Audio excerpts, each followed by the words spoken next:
My project is a continuation of a study done in 2019 where they looked at a variety of behavior outputs. One of those was play behavior. And so what we're doing this year is we're taking that data and we're reanalyzing it, and we're looking how play behavior can possibly mitigate the effects of chronic stress.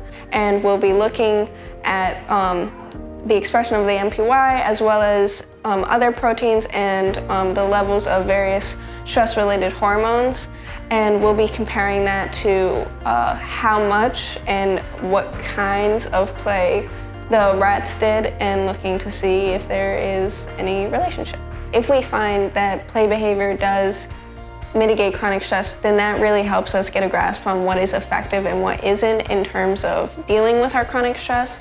Especially right now in COVID times, that could be very helpful as the pandemic seems to continue on. We can find better ways to deal with the stress.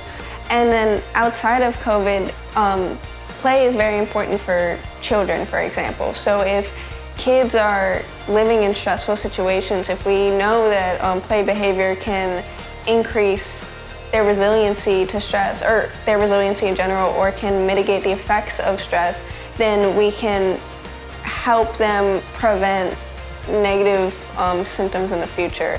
So usually in the mornings I come in and I take pictures on the microscope, then I start to quantify the data, and what that means is I go in and I measure how much of the MPY is in what the specific brain region that I'm studying.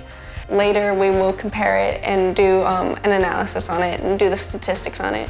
In the afternoon, I typically analyze behavior.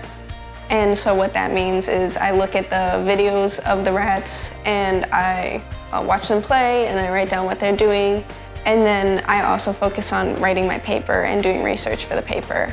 It's fun to work with somebody who is your colleague. That was one of the first things Dr. Barty told me as well when I came in. He said, when we're in the lab, I'm not your professor, I'm your colleague, we're equals. Though he is far more knowledgeable than me, he respects me and respects what I do. She's a wonderful student, a wonderful person, and I think that she has very great potential as a scholar. And I think that specifically, she understands that the hard work is necessary in order for obtaining something good. Dr. Barty, as well as Dr. Garrick, have both been amazingly helpful in helping cultivate my interest in research and being guides to me in the lab. And I appreciate that Randolph-Macon values the research of its students and the ability for its students to grow.